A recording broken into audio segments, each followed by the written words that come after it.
Jai Guruji, Om Sai Ram. We are now going to read chapter 5 of the Sai Satcharitra. The return with Chand Patil's marriage party. As hinted in the last chapter, I shall now describe first how Sai Baba's returned to Shirdi after his disappearance.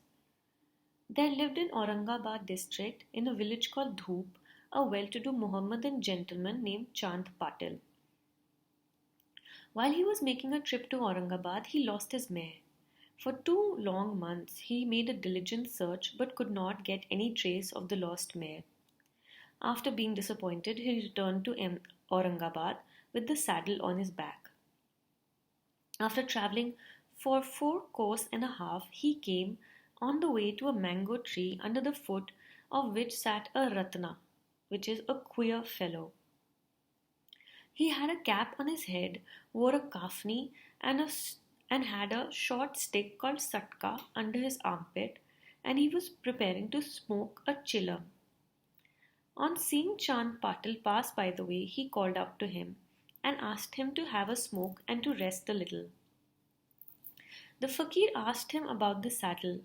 Chand Patil replied that it was of his mare, which was lost. The fakir asked him to make a search in the nala close by. He went, and the wonder of wonders, he found the mare. He thought that this fakir was not an ordinary man, but a great saint. He returned to the fakir with the mare. The chillum was ready to be smoked, but 2 things were wanting: fire to light the pipe, and water to wet the chhapi, a piece of cloth through which smoke is drawn up. The fakir took his prong and thrust it forcibly into the ground, and out came a live burning coal, which he put on the pipe. Then he dashed the satka on the ground, from whence water began to ooze. The chhapi was wetted with the water, when it was then wrung out and wrapped around the pipe. Thus, everything being complete, the fakir smoked the chillum and then gave it to Chand Patil. On seeing this, Chand Patil was wonderstruck. He requested the fakir to come to his home and accept his hospitality. Next day, he went to the Patil's house and stayed there for some time. The Patil was a village officer of Dhoop. His wife's brother's son was to be married, and the bride was from Shirdi. So Patil made preparations to start for Shirdi for the marriage. The fakir also accompanied the marriage party. The marriage went off without any hitch, and the party returned to Dhoop. Except the fakir alone. He stayed in Shirdi and remained there forever. How the fakir got the name Sai. When the marriage party came to Shirdi, it alighted at the foot of a banyan tree in Bhagat Malsapati's field near Khandoba's temple. The carts were loosened in the open courtyard of Khandoba's temple. The carts were loosened in the open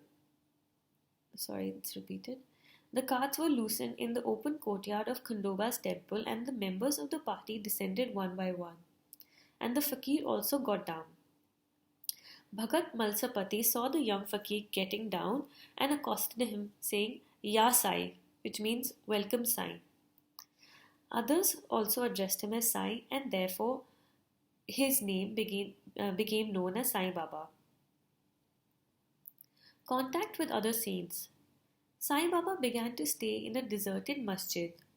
One saint named Devidas was living in Shirdi many years before Sai Baba came there.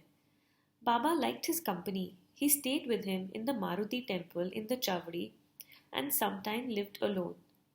Then came another saint by the name Janki Das. Baba spent most of his time in talking with him, or Janki Das went by Baba's residence. So also one Vaishya householder saint from Puntambe named Gangagir always frequented Shirdi. When he first saw Sai Baba carrying pitchers of water in both hands for watering the garden, he was amazed and said openly, "Blessed is Shirdi that it got this precious jewel. This man is carrying water today, but he is not an ordinary fellow. As this land was lucky and meritorious, it secured this jewel.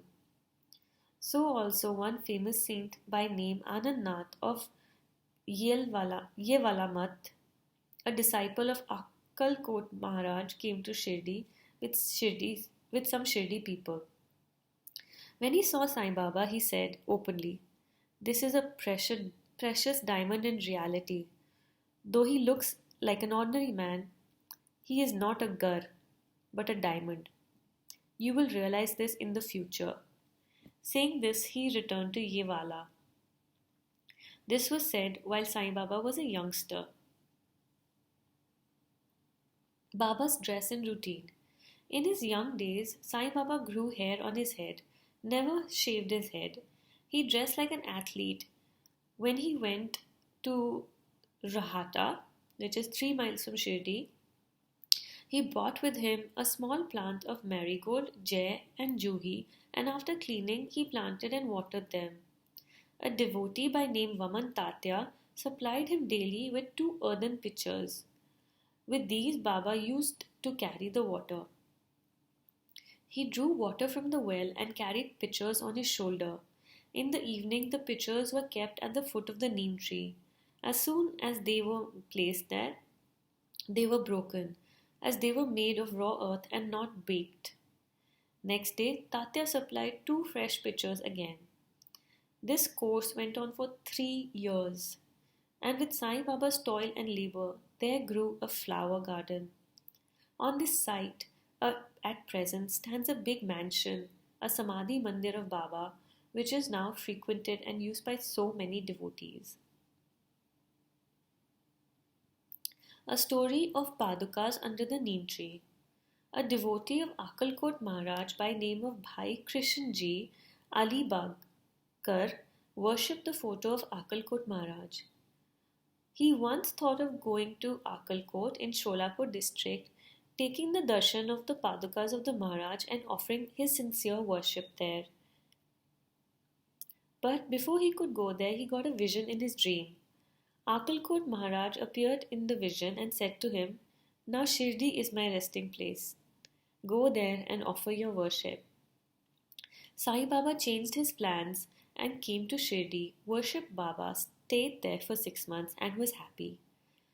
As a reminiscence of his vision, etc., he prepared the Padukas and installed them on an auspicious day on Shravan, Shaka 1834, under the neem tree with due ceremonies and formalities, conducted by Dada Kelkar and Upasani. One Dikshit Brahmin was appointed for worship and the management was entrusted to devotee Shagun. Complete version of this story. Mr. B.V. Deo, retired Mamalatgar of Thana and a great devotee of Sai Baba, made inquiry about this matter with Shagun Meru Nayak and Govind Kamlakar Dikshit. He has published a full version of the Padukas in Sai Leela, Volume 11, Number 1, page 25. It runs as follows. In 1834 Shaka, one Dr. Rama Rao Kothare of Bombay came to Shirdi for Baba's darshan. His compounder and his friend Bhai Krishanji Ali Bagkar accompanied him. The compounder and Bhai became intimate with Shagun Meru Nayak and G.K. Dikshit. While discussing things, these people thought that there must be some memorial of the fact that Sai Baba's first coming of Shirdi and sitting under the holy neem tree. They thought of installing Baba's Padukas there and were going to make them through some rough stones. Then Bhai's friend, the compounder, suggested that if the matter would be made known to the master, Dr. Kothare would prepare nice Padukas for all this purpose. Everyone liked the proposal and Dr. Kothare was informed of it. He came to Shirdi and drew a plan of the Padukas. He went to Upasani Maharaj in Kandoba's temple and showed him his plan. The latter made many improvements, drew lotuses, flowers, conch, disc, man, etc., and suggested the following shlok regarding neem tree's greatness and Baba's yogi powers be inscribed. The Sanskrit, I'm going to skip the Sanskrit verse. Upasani's suggestions were accepted and carried out. The padukas were made in Bombay and sent to Shirdi with the compounder. Baba said that they should be installed on the Purnima of Shravan. On the day at 11 a.m., G.K. Dikshit brought them on his head from Kandoba's temple to the Dwarkamai in procession. Baba touched the padukas, saying that these are the feet of the Lord, and asked people to install them under the foot of the neem tree. A day before, a Parsi devotee of Bombay named Pasht Sheth sent 25 rupees by money order. Baba gave the sum for the installation of the padukas. The total expense of installation came to 100 rupees, out of which 75 were collected by subscriptions. For the first 5 years, Dikshit worshipped the padukas daily, and then Lakshman Jakhari did this. In the first 5 years, Dr. Kothari sent rupees 2 per month for lighting, and he also sent the railing around the padukas. The expense of bringing the railing from the station to Shirdi and roofing was paid by Shagun Meru Nayak. Now Jakari does worship, and Shagun Meru Nayak offers the Nevedya and lights in the evening lamp. Bhai Krishanji was originally a devotee of Akkalkot Maharaj. He then came to Shirdi and at the installation of Padukas in Shaka 1834 on his way to Akkalkot. He wanted to go to Akkalkot after taking darshan of Baba. He asked Baba's permission for this. Baba said, "Oh, what is there in Akkalkot? Why do you go there? The incumbent Maharaj of this place is here, myself." Hearing this, Bhai did not go to Akkalkot. He came to Shirdi off and on after the installation of the Padukas. Mr. B.V. Deo concluded that Hemant Pant did not know these details. Had it been known to them, he would not have failed to depict them in his Satcharitra. The wrestling bout with Mohdin Tamboli and a change in life. To return to other stories of Baba, there was a wrestler in Shirdi named Mohdin Tamboli. Baba and he did not agree on some items and both had a fight. In this, Baba was defeated. Thenceforth, Baba changed his dress and mode of living. He donned a kafni, wore a langot, and covered his head with a piece of cloth.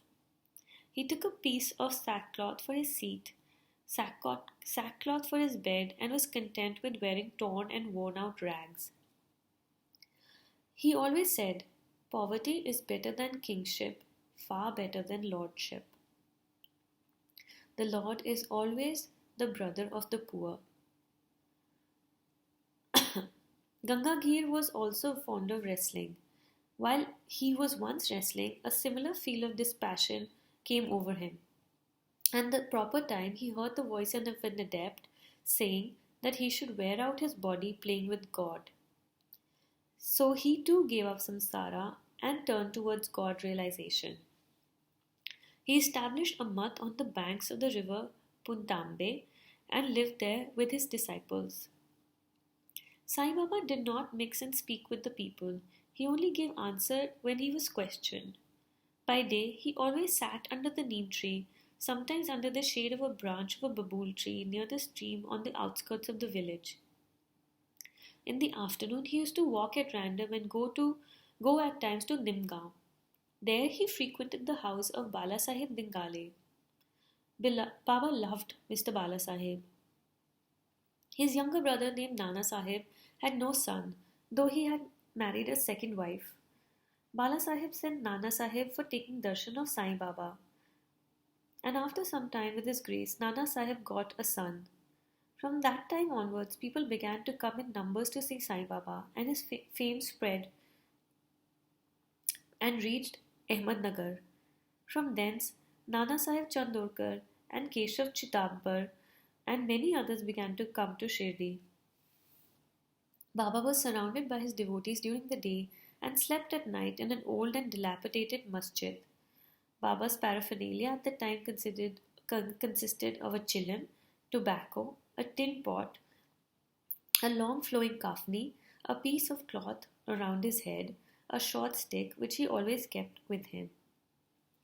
The piece of white cloth on his head was twisted like a matted hair and flowed down from his left ear on the back. This was not washed for weeks. He wore no shoes, no sandals. A piece of sackcloth was his seat for most of the day. He wore a waistcloth band, and for warding off cold, he always sat in front of a dhuni, a sacred fire, facing south, with his left hand resting on the wooden railing. In that dhuni, he offered an oblation, egoism, desires, and all thoughts, and always uttered Allah Malik. The masjid in which he sat was only of 2-room dimensions, where all devotees came and saw him. After 1912 AD, there was a change. The old masjid was repaired and a pavement was constructed. Before Baba came to live in the masjid, he lived for a long time in a place, Takia, where with gungur on his legs, Baba danced beautifully and sang with tender love. Turning water into oil. Sai Baba was very fond of lights. He used to borrow oil from shopkeepers and kept lamps burning the whole night in the masjid and temple. This went on for some time. The Baniyas, who supplied oil gratis, once met together and decided not to give him oil. When, as usual, Baba went to ask for oil, they said a distinct no. Unperturbed, Baba returned to the masjid and kept the dry wicks in the lamps. The Baniyas were watching him with curiosity. Baba took the tin pot, which contained very few drops of oil, poured water into it and drank it, and forced it fall on the container. After consecrating the tin pot in this way, he again took water in the tin pot and filled all the lamps with it and lighted them. To the surprise and dismay of the watching Baniyas, the lamps began to burn and kept burning the whole night. The Baniyas repented and apologized. Baba forgave them and asked them to be more truthful in the future. The pseudo-guru Jawahar Ali. 5 years after the wrestling bout mentioned above, one fakir from Ahmednagar named Jawahar Ali came to Rahata with his disciples and stayed in a spacious room near Veerbhadra temple.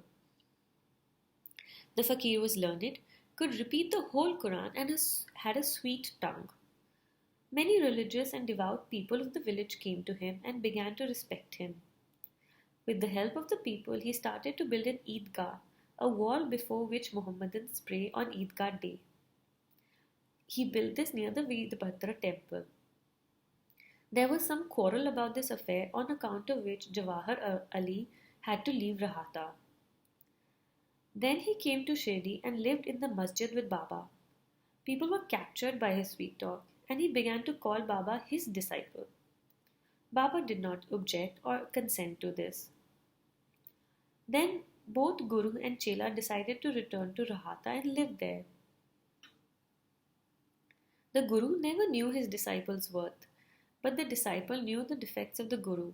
Still, he never disrespected him, observing carefully his duties.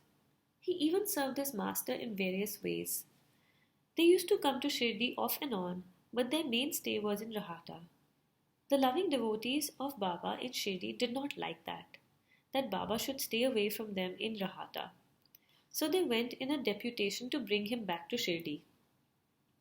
When they met Baba near the Eidgah and told the purpose for which they came, Baba said to them that the fakir was an ill-tempered fellow. He would not leave them and they should better return to Shirdi without him before the fakir returned. While they were talking, the fakir turned up, and he was very angry with them for trying to take away his disciple. There was some discussion and altercation, and it was finally decided that both Guru and Chela would return to Shirdi. And so they returned and lived in Shirdi. But after a few days, the Guru was tested by Devidas and he was found wanting. 12 years before Baba arrived in Shirdi with the marriage party, this Devidas, aged about 10 or 11, came to Shirdi and lived in the Maruti temple.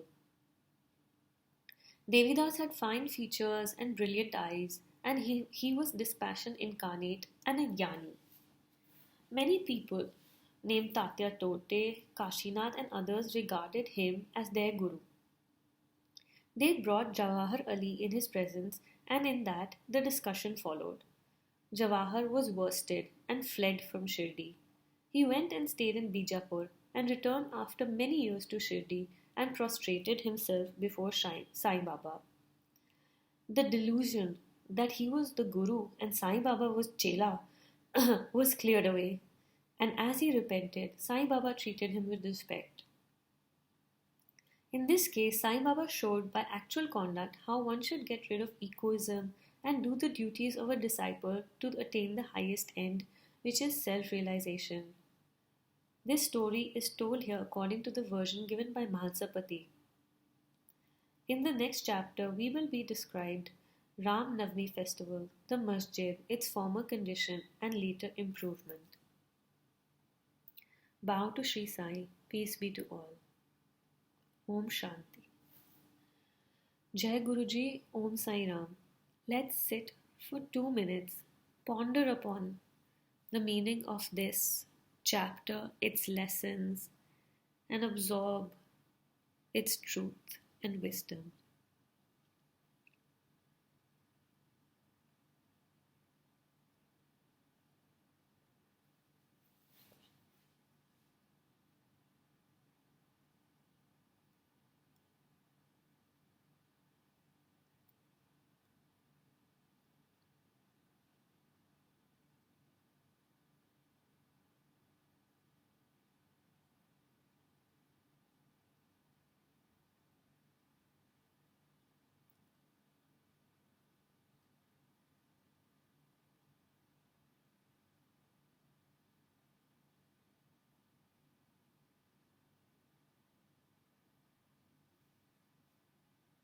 Let us ask God to make sure that we recognize Him no matter what form He came in.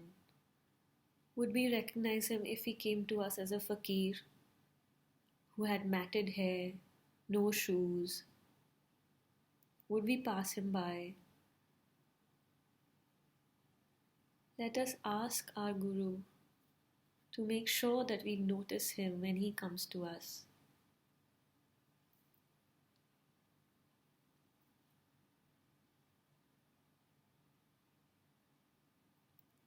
Let us learn from Sai Baba, who did not care if he was called a guru or a chela or even named by people.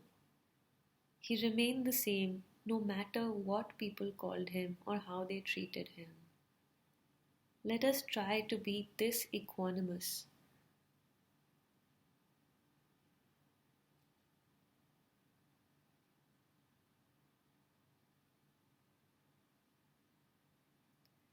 Let us express our gratitude for great saints who have watered this country and our lives through such hard work, without any appreciation, in complete silence, without any fame or recognition. They have done so much for us, our country, our society, our world. Can we ever repay their debt? What do we have to offer to them? Can we look at our lives and ourselves and find something worthy of offering them? What in you is worthy of being offered for their great selfless service?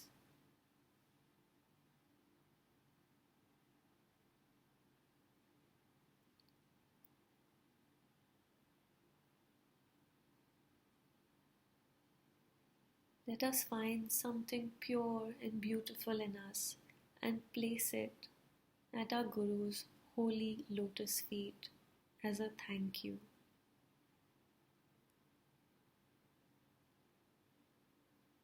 Shukrana mere Malik, Anant Kal tak Shukrana. Jai Guruji, Om Sai Ram.